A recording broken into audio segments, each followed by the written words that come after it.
शिवाय नमः। चैत माह के कृष्ण पक्ष की एकादशी को पाप मोचनी एकादशी कहते हैं। पाप मोचनी एकादशी का व्रत करने एवं कथा सुनने से सभी पापों से मुक्ति मिल जाती है। इस दिन व्रत रखकर भगवान विष्णु की विधि विधान से पूजा की जाती है।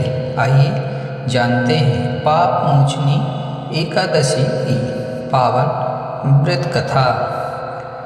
युधिष्ठिर ने पूछा, भगवान, फागुन शुक्ल पक्ष की अमाल की एकादशी का महात्म्य मैंने सुना।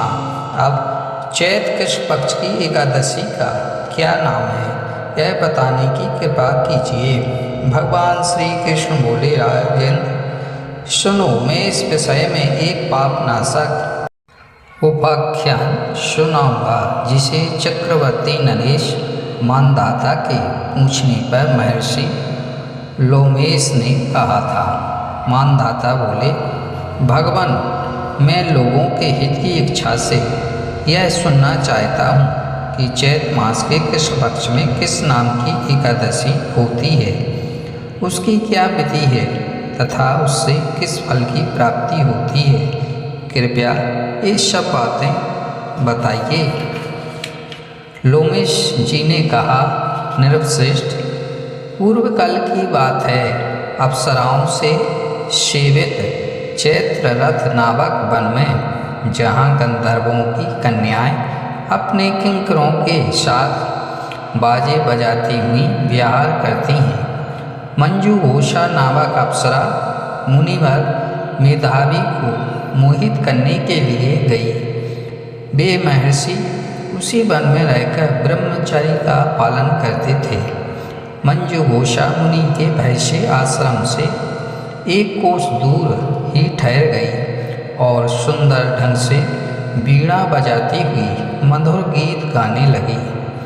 मुनि श्रेष्ठ मेधावी घूमते हुए उधर जा निकले और उस सुंदरी अप्सरा को इस प्रकार गान करते देख सेना सहित कामदेव से परास्त होकर बरबस मोहि के वशीभूत हो गए। मुनि की ऐसी अवस्था देख मंजू घोषा उनके समीप आईं और बीड़ा नीचे रखकर उनका आलिंगन करने लगीं। मेधावी भी उसके साथ रमण करने लगे।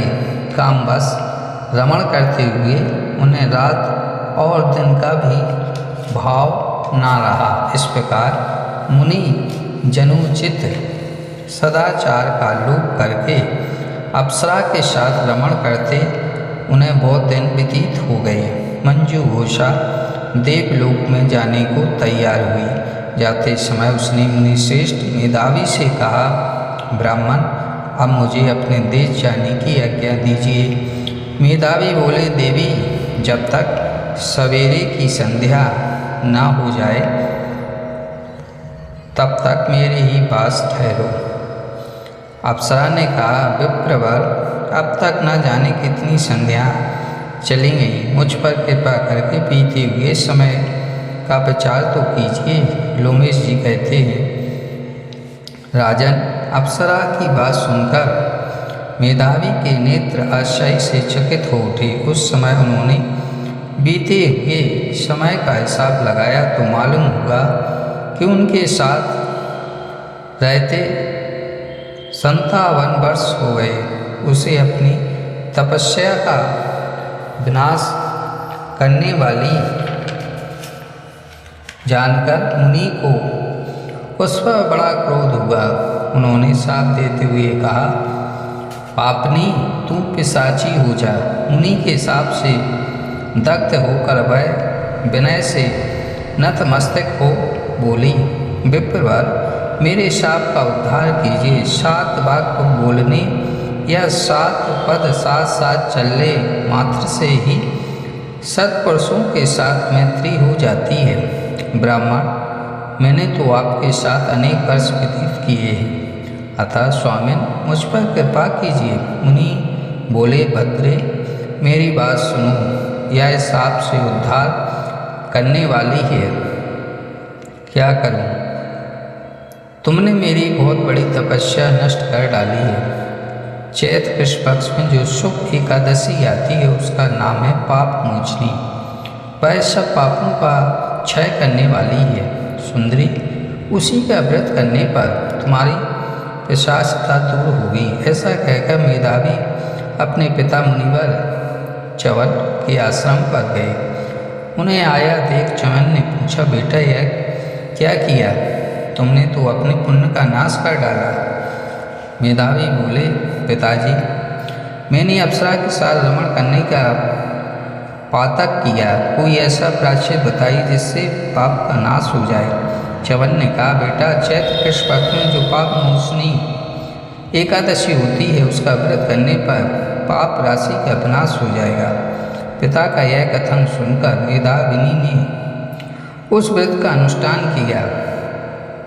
इससे उनका पाप नष्ट हो गया और वे पुनः तपस्या से परिपूर्ण हो गए। इसी प्रकार मंजू घोषा ने भी इस उत्तम व्रत का पालन किया।